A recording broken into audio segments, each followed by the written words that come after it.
Welcome to 5RoundMMA. We have a stacked show today as we have the voice of the Octagon, Bruce Buffer. But please welcome Alex Ramirez and Albert Cita. Thank you very much. I'm Bruce again with Cita. Bruce Buffer is on the show today. Yeah, and don't adjust your YouTube channel. We did go all out and put out the red carpet and rented out studio because our studio is still under construction. So a big thank you to Roswell Records for letting us invade the sound space. But as for right now, you got the latest news in the headline, Guillermo? Yeah, let's start off with Nick Diaz being offered a contract supposedly, but Dana White says there was no contract. Yeah, I heard it was Cesar Gracie who said he was offered a contract, but then Nick Diaz's manager came out and said no offer was made that I know of anyway. So yeah, it was pretty much just Cesar Gracie. He doodled something on a pad and was like, We'll "Hey take Nick, this offer." And maybe he's using it for cool? leverage. Yeah, maybe. So I mean, supposedly there was an interesting fight on there. So Well, I mean, I think Nick Diaz is his war promotion, so he'll probably come fight one time. well, he's not old. I mean, he's 29 years old. He still has a lot of fight left. Yeah. So. Yeah, but I think it seems right now like fighting is on the back seat for him. And don't worry, Jake Ellenberger will be ready after Warren McDonald gets rid of him. Is that your pick for the day already? Yeah. We haven't done staff picks yet. Okay. Then we have Fallon Fox, championship bout for CFA. Really? Well, she's been fighting there consistently, and she's been beating everybody up, so I guess. Yeah. Any thoughts? I mean, like, Well, I don't want to get all controversial, whatever, but we don't need to get controversial. But any thoughts? my only thoughts is when she starts going to other states, then maybe we can start talking. Does she deserve it? Well, I guess she's in a very small pond, I should say. So, I mean, if she's the bigger fish in that pond, congratulations. Let me know when you want to go to the ocean. No comment. And that's it for today. That's it? Yeah. It was a slow week of headlines, huh? Yeah. Well, we got a big interview. Yeah, we got a big interview. So the one and only voice of the Octagon, Bruce Buffer, is going to be up next, guys, so stick around. If one podcast a week just isn't enough and you want more 5-round MMA in your life, you can always follow us on Twitter at 5RoundMMA and always check out the website 5roundmma.com. Honey Badger pre-workout energy drinks gives you the energy you need to do the extra rep, to get the extra set in. No shakes, no jitters, just pure energy. Find out for yourself at drinkhoneyBadger.com. Drink fearless, fight fearless. Drink fearless, fight fearless. In this corner, brought to you by Honey Badger, we have the voice of the Octagon, Bruce Buffer. Hey, Bruce, it's Alex Ramirez here. I want to take the time to thank you. It's a real honor to have you on our show. Really appreciate it. Hi, Alex. Thanks very much. It's an honor to be on. I appreciate it just as much. Trust me. Oh, thank you. We got your new book out. It's time. My 360-degree view of the UFC is out now. Where books are available. Can you take us into the process of writing your book, and why do you feel now is like the right time for you to tell your story? Well, I've been in the Octagon now for approximately 17 years, and it's something that I've been doing obviously with a lot of passion, traveling, taking up most of my life to help build the sport, help build the brand, along with everybody else on the team, doing my little part. And basically, with that, I recently blew my knee announcing in the Octagon in Toronto. Yeah. In April of 2010, I think it was. And when I blew my ACL and tore my meniscus up announcing George St. Pierre, I had to brace myself up because I had 3 months of work. The movie Here Comes the Boom was being filmed. There was absolutely no way that I could have taken time off. Yeah. So I basically, Marlon Shirley, the Paralympian who runs with the blades, the special blades and stuff, he had his company, Osler, make me a very special brace, which kept my knee in place so that I could train and strengthen my knee for the operation. And I basically muscled up and worked that way for 3 months until I had a 4-week window. And then when I got operated on by the same doctor that actually operated on George St. Pierre when he blew his knee 5 months later, when I was in rehab and sitting there, with the machine that makes your knee go up and down, I thought to myself, maybe I'll never be able to announce the same way I love to announce because I'm very physical. Oh, yeah. And with that thought in mind, thinking this could be the potential, not end of my career, but a change, I thought, everybody's been asking me to write a book. I get letters, emails, what I've seen and heard in the 17 years. But I decided at that point it's best that I tell the story about how I got here. But it's more of a book about family, life, love, the true happiness, entrepreneurial motivation, and, of course, my years in the Octagon. It's an all-encompassing book about my life. Yep. Okay, and Bruce, this is Albert. I've always told my friends that the only reason I order the pay-per-views is to hear Bruce Buffer, and the fights are kind of a bonus. But I appreciate that. Thank you. And then, but I was wondering, not that many people know, but you actually train with Black House and Machida. And can you not really detail your training, but why'd you choose out of all the amazing camps in MMA? Why'd you choose that one in particular? Well, actually, see, my martial arts background goes back to when I was 12 when I entered my first world of judo. Mm-hmm. And I studied judo and attained a green belt, and then I moved out to Malibu, California with my family. And at the time, it wasn't about being rich living in Malibu. As I discussed in the book, you could be middle class and move to Malibu. The rich people lived at the beach. Yeah. I lived about a quarter-mile inland in Trancas Canyon, right beside one of the most incredible beaches called Suma. But when I was out there, it was a very heavy martial arts culture out there. And I started into the world of Tang Soo Do, which was Korean, the Korean brother art to Taekwondo, the original artist, Chuck Norris. And I got heavily into Tang Soo Do, achieved my black belt, went on to study some other styles, but eventually entered the world of kickboxing when I was 23 because I'd had a lot of experiences we all have had, school fights, street fights, all that kind of stuff, and I wanted to fight for real. The dojo point fighting just wasn't that attractive to me anymore, even though it's great and it teaches what it teaches. I'm not putting it down by any standard whatsoever. But if I was going to muscle up and get out there and kickbox, I wanted to be able to hit the guy and put him down or get put down myself, like a real fight. Mm. So I did that heavily till I was 32, training very, very heavily every week, sparring, doing the whole 9 yards, trained with some really good, solid people. But after my second concussion, the doctor ordered me to stop any kind of heavy sparring. And so I just basically relegated myself to training. What you're talking about in Fighters Only, they showed me with Lyoto down at Black House, and we went down there and we trained together and we did a little pictorial, but that was for the magazine. I don't train there regularly. That was we trained together for the magazine that day. Okay, so I know along with the martial arts, I also read that you are also like heavy into meditation. Is that correct? Yes, absolutely. Can you just speak about that process and like how'd you get into it and like the benefits of meditation? Well, for me, it was because I've always been a bit of a workaholic, and in my 20s, I was running my companies, which I go into in the book, and I was also going to school. So I was going to college, which I didn't finish. And when I was around 20 years old, I started, learning about Eastern philosophies and stuff. And then eventually, when I was 25, I opened up a nutritional company called Herbal Care. And I traveled the country teaching people how to be healthy and how to make money selling my products and all. We were in direct competition with a company called Herbalife, which was very popular back then. And my company was basically built in the same fashion. So working as much as I did, I found I was getting little sleep, obviously still being single when I go out at night, enjoying myself, having the great times I was having. But I'm very, very diligent about my work life because I love, being successful. I'm a bit of an overachiever. And I wasn't getting enough sleep, and my partner studied at an ashram, and he would meditate, and I learned that 20 minutes of good solid meditation was almost equal to a good 2-3 hour nap, plus the fact it relaxed me and de-stressed me. Oh, wow. And I wanted to learn how to do it, and I practiced it ever since because it's really helped me a lot. Wow. In all my endeavors. I run about 6 or 8 different businesses aside from what I do in the Octagon. Yeah, so that's like... It's important. Yeah, you got to de-stress yourself, or, you wind up, stress is a silent killer, boys. That's all I can tell you. Staying with outside the Octagon, you're also a very successful poker player. Do you do it more for the rush or actually to relax you from everything else? Well, all of the above. I do it for a few different reasons. The adrenaline rush of knocking somebody off the table and taking their chips. At this point in time in my life, it's kind of similar, throwing a good punch or watching somebody fall down, Yeah. So it's like, I get off on it. I got off on it in the old days. I get off on it now. And with that being said, I also like winning money. And poker is something that's a game of skill. It's not just. I play a lot of blackjack in my life, and that's a great game. But there's a lot of luck involved as well as skill in blackjack, and there is a degree of luck in poker. I call it BSC. You have to have balls, skill, and confidence. So you better have a 20% luck factor, to win the thing. And even though you ask me that right now, today's Sunday.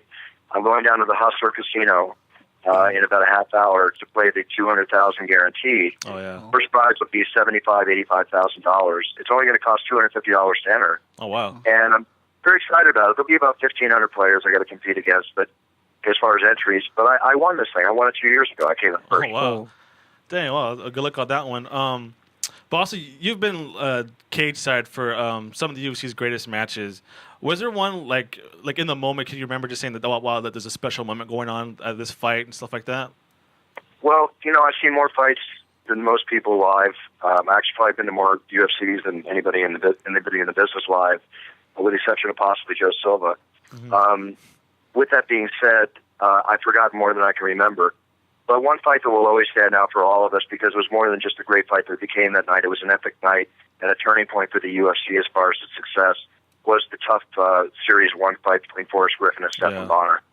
That's still to this day, you know, it was such a pinnacle. And I even kind of lost my how do you say it, not my concentration, because I kind of became a little unbiased that night. I told everybody, you just seen the greatest fight ever in the Octagon. Wow, That's not my job to say that. That's Joe Rogan's, which he also said that night too. Yeah. And that was just a big night for everybody. Dana and everybody, all the work they put into it, the point they were at, it was just a huge night. I mean, I could tell you a lot of great fights. The Shogun Hua Henderson fight, the Randy Couture, Pedro Hizzo wars of all, on and on and on and on and on.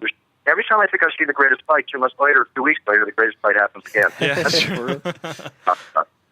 Sticking to the growth of the UFC, you've been there when it wasn't the big company that it is now. Can you kind of take us through your experience as far as seeing it grow from one small robot to this huge, giant that it is now? You know, it'd be very hard to put that into words in a few minutes, sincerely. There's so much involved there that I go into great detail about that in my book. But, you know, basically it's gone from spectacle to sport. And I'll just tell you one thing that really is concrete in my mind. In 2001, had Dana and Lorenzo and Frank Fertitta not taken over the UFC and done all the great stuff they did, even going deep in the hole financially to do what it took to get it out and bring it to where we're at today. If it wasn't for those 3 individuals and the team they put together, we would not be having this interview. The sport would be underground, if not totally not even existed in the United States. I firmly believe that. Yeah, it's true. Can you talk about your relationship with Dana, Joe Silva, and the Fertitta brothers? It's great. I mean, they're incredible to work for. I'm very loyal to them. They're very loyal to me. It's been an amazing experience because the Fertitta brothers, Lorenzo and Frank, they have amazing business acumen. These guys definitely know how to keep companies running. Dana comes in, and he's what you call in business a maverick. There are certain businessmen that are mavericks. I like to consider myself one of some of the things I've done, but a maverick businessman who basically he follows the rules, but he doesn't follow the rules, but he definitely walks to his own tune, and he makes things happen. And he's innovative, and he creates things.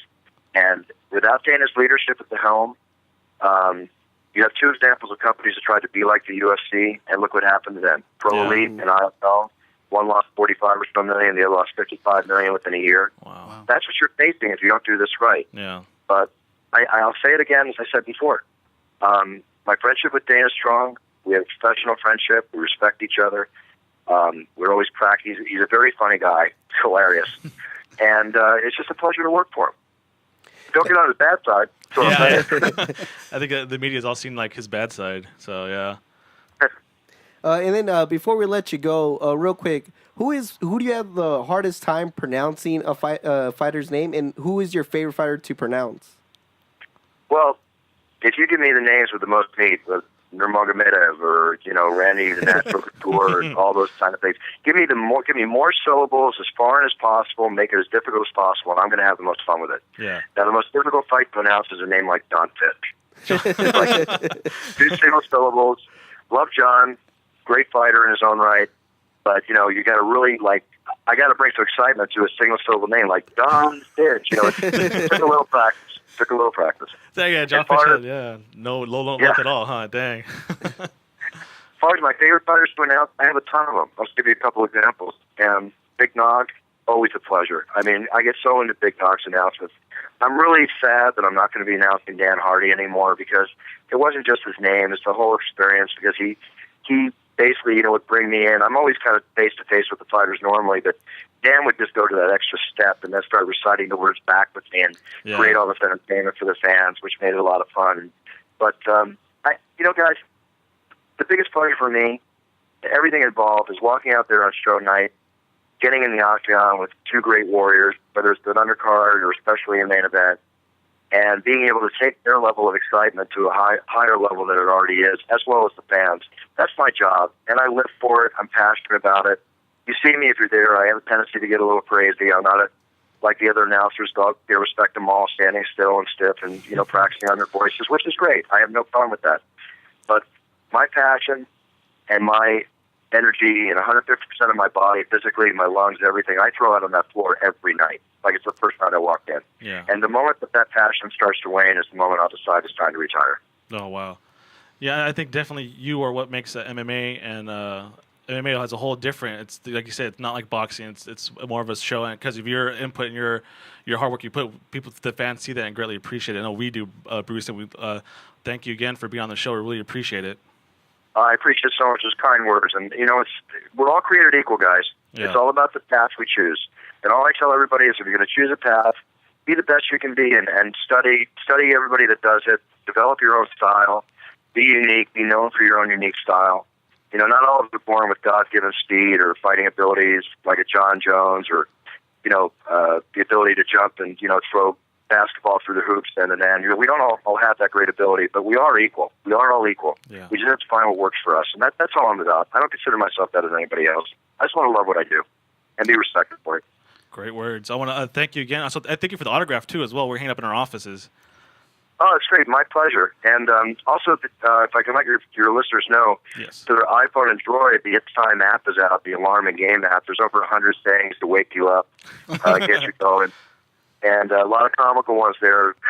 I don't know whether the kids under 14 should look at it, but there's some good stuff there. And then, of course, my books you can get at Amazon.com or Barnes & Noble. And all I ask is, if you read it, leave a review over at Amazon for me, because I love to read those reviews that people leave. Oh, definitely will.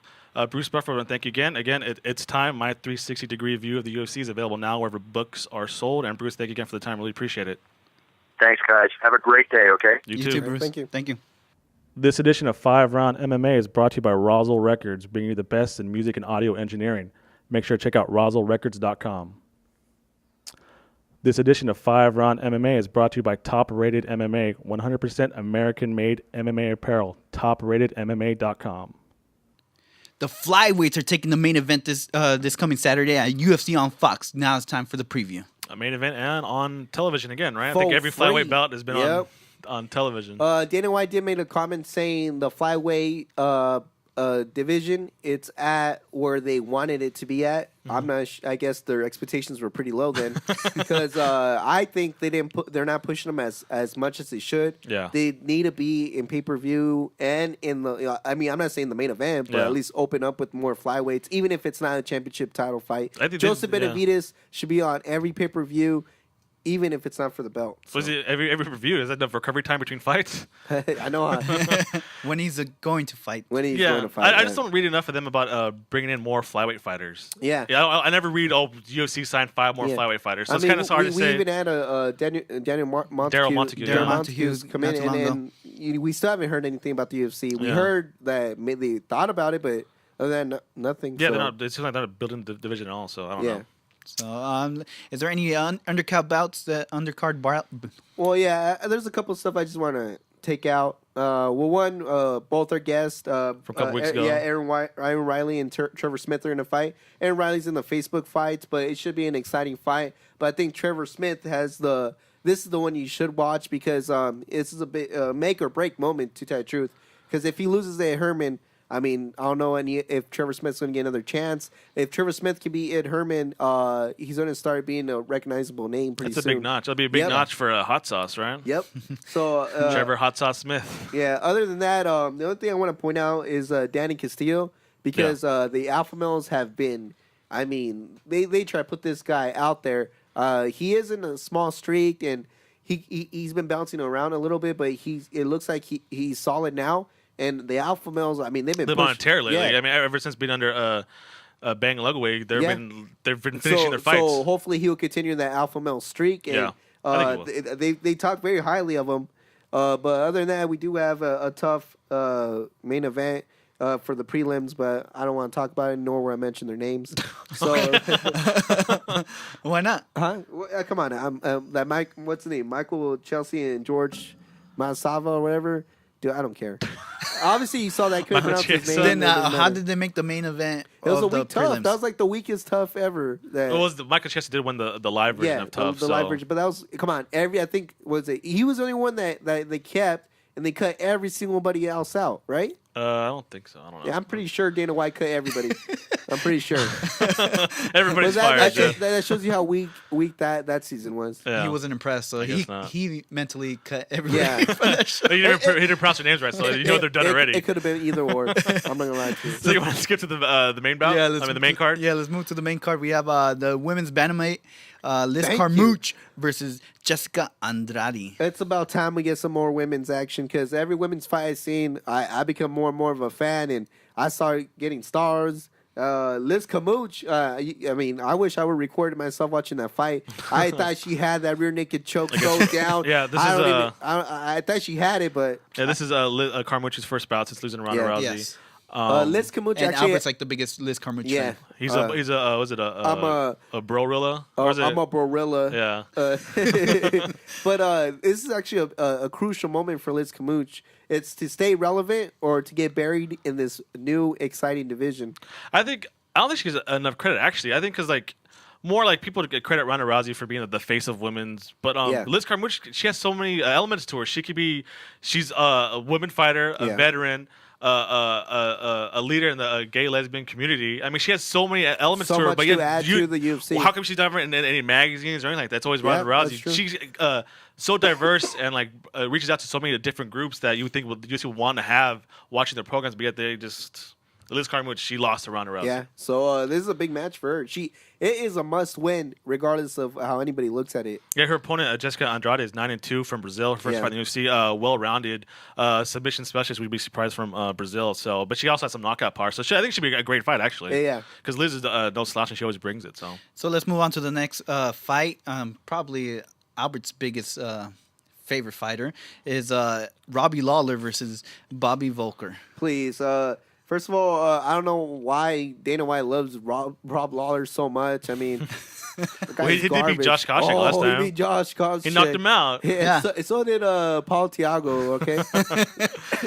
So what?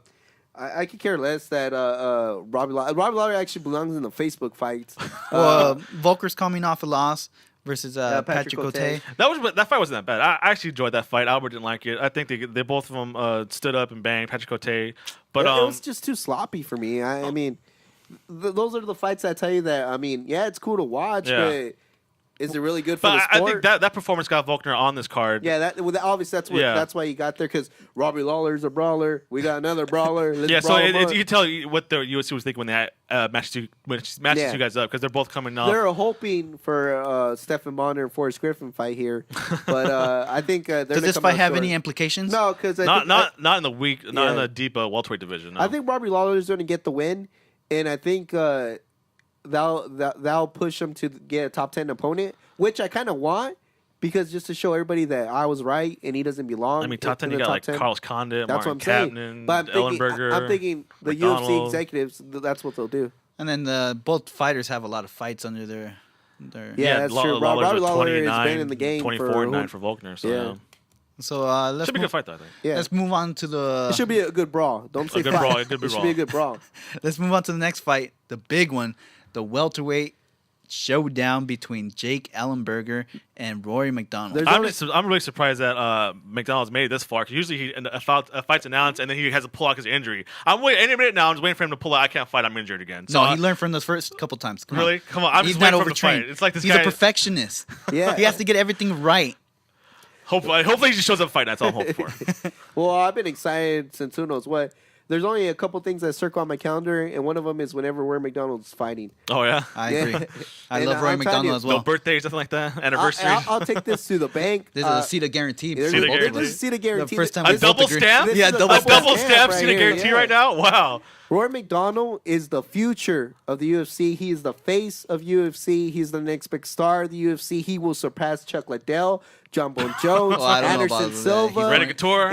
Julius P. He's going a little bit. No, I ain't going nowhere. Getting a little carried away. The Canadian Psycho is the future of the UFC.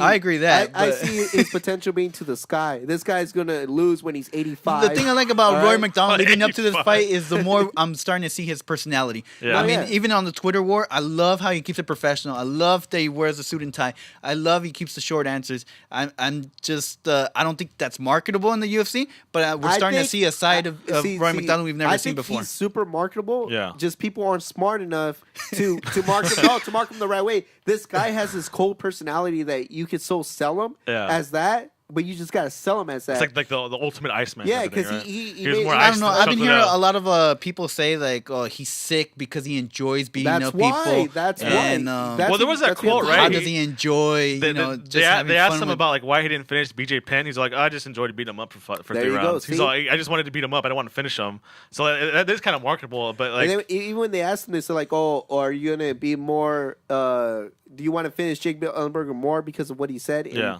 Roy McDonald's response was, "It didn't matter if he said something or if he didn't. I'm gonna finish my fight." I love it. I mean, come on. I think for McDonald now, he has to fight consistently now. For him I to have agree. traction, because He has he's to be always fight and then injury-free, he'll be hurt and then Yeah, he would be more progressed in his career if it wasn't for his injuries, because he had 2 crucial injuries that kind of, I mean, he was so hot and then it fizzled down because of the first injury, and then again. He's always playing catch up. Did Roy McDonald. Well, and after he beat BJ fizzled down Penn, again. there was so much heat on. before not BJ heat, but before BJ excitement Penn, around Roy it- McDonald. Yeah, it was already boiling that he was a star, but then he got hurt and then for every step forward he takes, he takes 2 steps back. So as long as you get a healthy Roy McDonald, we're going to see. Is there one of the anything best Roy fighters McDonald needs to worry about this fight against Jake Ellenberger? Well, okay. Jake Ellenberger has massive power, and if he lands, I mean, this guy's a top 10 Jake Ellenberger. But Jake Ellenberger is a top 10 because of his knockout power. Yeah. But let's if you want to break it down, let's break it down. Jake Ellenberger has been known to get rocked and knocked out in the octagon. Early. So he has a questionable chin. Yes. He has questionable stamina. We seen that in the Diego Sanchez fight. So he has questionable stamina. His wrestling is good, but how good is it? We don't know because he was knocked everybody out. yeah. So see, he has too much questions, while Roy McDonald has a lot of answers. The one thing like that. is Roy McDonald. I guess we could say we haven't really seen his chin tested, because the hardest guy he fought, that as far as striking wise, was Carlos Condit. And Carlos Condit, even though he didn't knock him out, That was whatever, a TKO because he it was a wasn't TKO defending because he was himself. defending himself.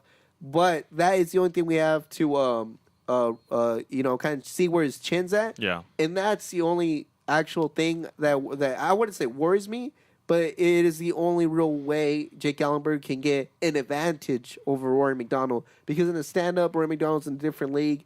If you try to wrestle him, guess what? He wrestles with GSP every day, and I think GSP can take down everybody in the 170 division. Yeah. I think if McDonald could weather the early storm Ellenberger brings, I think he'll be all right. Exactly. Okay, so now let's move on to the championship match. We don't want to forget about the flyweights there. Everybody else seems to forget Yeah, I about know. So let's talk about Demetrius Johnson versus John Moraga. I think Dimitri's coming back from an injury. He was supposed to fight earlier. It was a big injury, too. So, also, he's actually congratulations to him. Him and his wife welcomed their first child together. So I think extra motivation for him. Yeah, I think so. Yeah. And John Moraga is coming in a 7-fight win streak. Yeah. I mean, he beat Ulysses Gomez, which I thought was a good prospect in the flyweight division.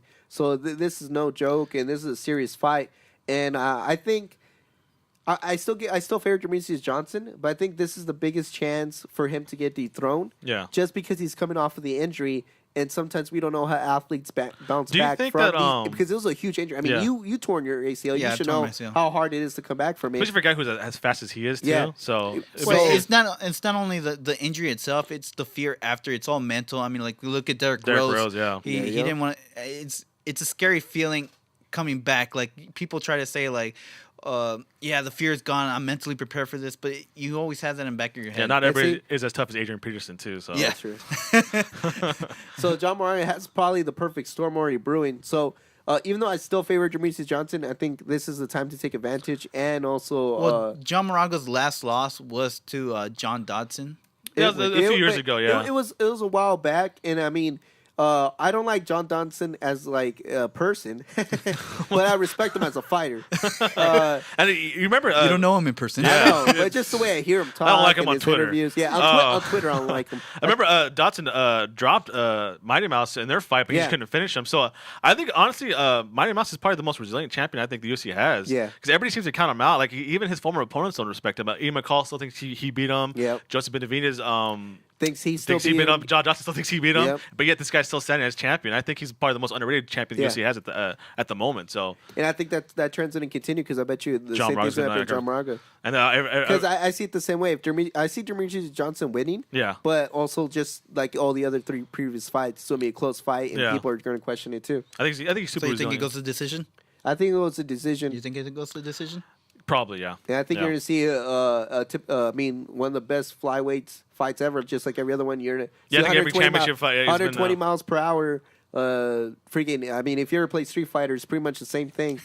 People just button smashing. That's how it feels like. Okay, so let's go on to our picks. I think we pretty much know where Albert's leaning to, but let's go with the official staff picks now. Yeah, the official staff picks. We have women's bantamweight Liz Carmouche versus Jessica Andrade. Well, I'm a Brozilla, so I'm going with Liz all the way. I'm going with Liz too. I think she needs a big win to push her into the mainstream. Yeah, So. Yeah, I agree. I think Liz Carmouche wins that fight. And now she's the UFC jitters are over with her now. Now she's kind That's true, too. the first fight on the card. No main event pressure. Well, I mean, she knows the deal There's now. no so much media around her. Yeah. You guys remember against Ronda Rousey? It was Yeah. so She much probably media. couldn't even go anywhere. Yeah, now she's just a fighter now. She's a Yeah. fighter on a card. She has to be the main event, the first women's fight ever. So Yeah.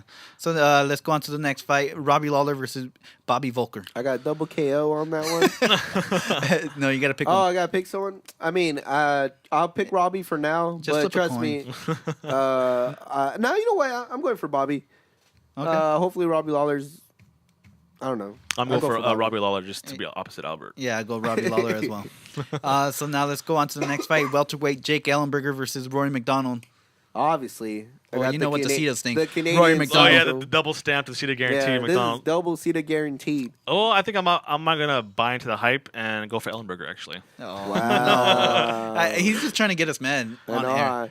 I haven't seen McDonald. I mean, You yeah, respect but Jewish people, you don't respect Rob McDonald. It's That's funny because disgusting. I heard Alex the last pay per view that Jake Ellenberger came out how much he hated his guts. that's true. But Yeah. I just want to be opposite right now. All right. Jake Ellenberger. So now let's move on to the main event on Demetrius Johnson versus John Moraga.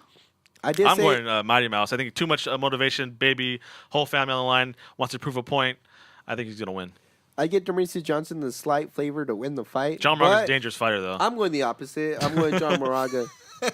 Is it opposite, David? With Yep. you guys? Yeah, might as well. You guys are Sure. talking terms Sure, let's today? make it interesting. What do you got? I got Demetrius Johnson. Yeah, Mighty Mouse. I think he's too resilient of a fighter. And I think if he wins, you got to put him in conversation of like title defenses. I mean, like, Oh, yeah. Yeah. I mean, he's not being talked like Benson Henderson, like Anderson Silva. Hey, John Jones, you know. And for them, it was something just to get even a title shot. Remember, they go to that little tournament. Yeah, yeah, yeah. He had to fight Ian McCall twice Before he got the title shot. He beat Benavidez and then he beat John Dodson. He's not like he's fighting like the top of the top. And Yeah, I think people need to start mentioning his title reign. yeah, I completely agree. So especially if he gets past this test. Yeah, yeah, I think so. Yeah, I think if he gets past this, he's healthy, a dominant champion in the dominant division. So hopefully we'll see what happens. Yeah, and then that's it for That's it today. for today? Yeah. All right, I want to thank Bruce Buffer for giving his time. Awesome interview. You can check it. His book, It's Time, My 360-Degree View of the UFC is available now. Ebook, good old-fashioned bookstore way, maybe. Maybe it's at the library. You can check it out there. Yeah. I also want to thank Roswell Records for letting us invade their sound space and just let's talk some MMA today. Go check them out at roswellrecords.com to get all your audio engineering needs. I also want to thank Honey Badger Performance Energy Drinks. You can see their stuff at drinkhoneybadger.com. I want to thank the Madhouse Clothing Line. You can shop their stuff at themadhouse.com and follow them on Twitter at the Madhouse MMA. Also want to thank Top Rated MMA, 100% American-made MMA apparel. Go shop their stuff at topratedmma.com and follow them on Twitter at FiveRoundMMA. You can also follow us on Twitter at FiveRoundMMA. Make sure to subscribe to us on iTunes and YouTubes. Like us on Facebook. We're on Instagram. See our photos there. Also, check out FiveRoundMMA.com for latest articles, commentaries, and daily headlines. Albert, got some final words?